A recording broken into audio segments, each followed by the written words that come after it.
Welcome to Dateline Polk with news about your county government.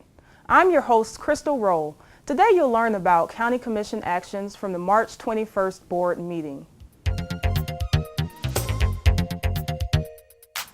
An overview about the future of Polk County's new residential waste contracts was provided to the board by Advanced Waste Disposal and FCC. Spokesmen for both companies gave overviews about how each company was preparing for implementing their business plans later this year as they take on the responsibility of hauling garbage for the county's unincorporated residents.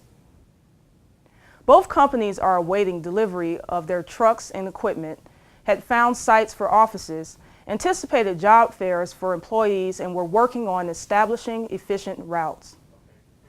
We're giving the commissioners an update on our progress so far in the transition to the new residential solid waste and recycling collection services that will start in October.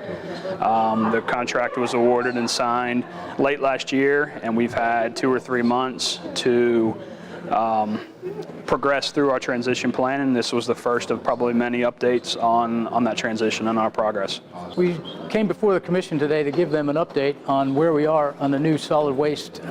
Zone 2 is our subject area, but Zone 2 startup plan, and we wanted to give them an idea of where we were in terms of preparing for that October 2nd startup date, in terms of people, trucks, routes, those sort of things. Just to give them some comfort that this 6 months that they've allowed, or 8 months actually, that they've allowed for planning is going to pay off in good service right from day one. Lake Gwynn Park will soon get a new precast concrete restroom through a piggyback agreement with the Leesburg Concrete Company. The board approved an infrastructure agreement for a water main extension with Posner Estates Townhomes, which would not cost more than $136,098.76. This water line will be constructed by the developer and then turned over to the county once it meets county standards.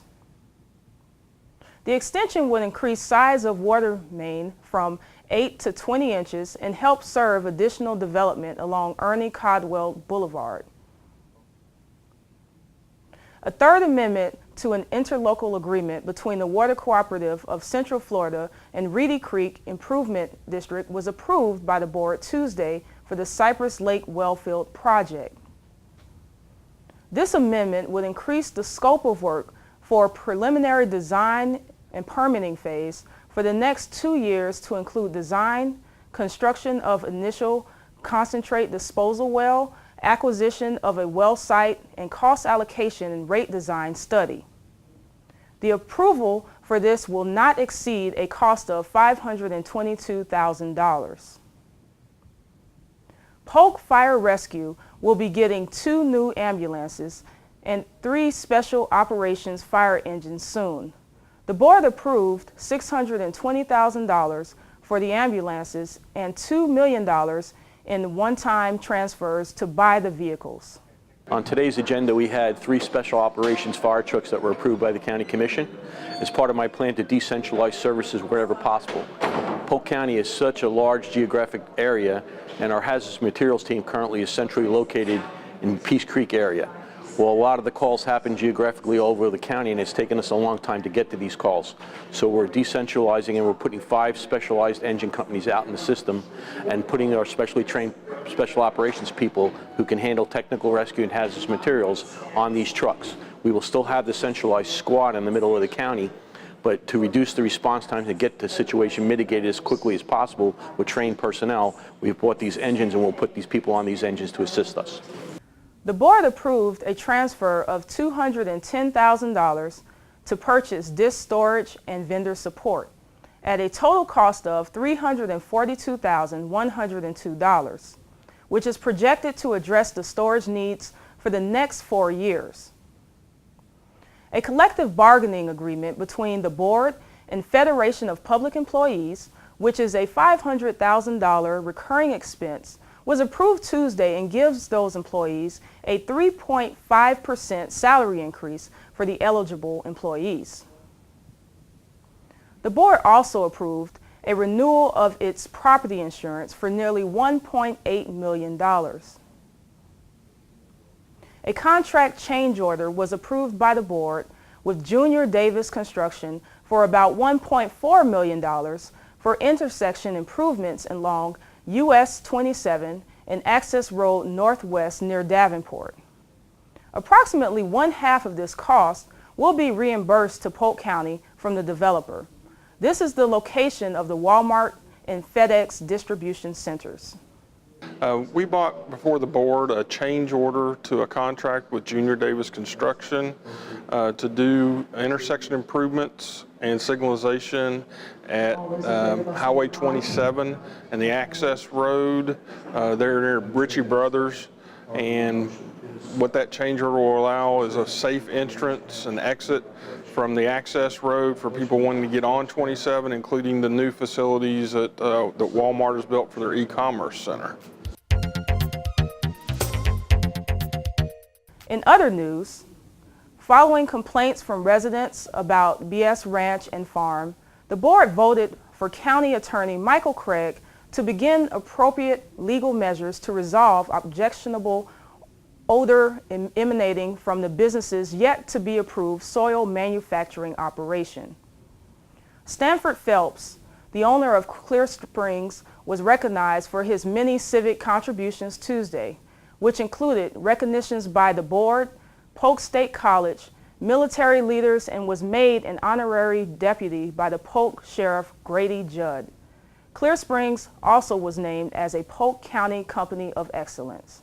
We're delighted to be in Polk County, probably the best county in the country. The people are terrific.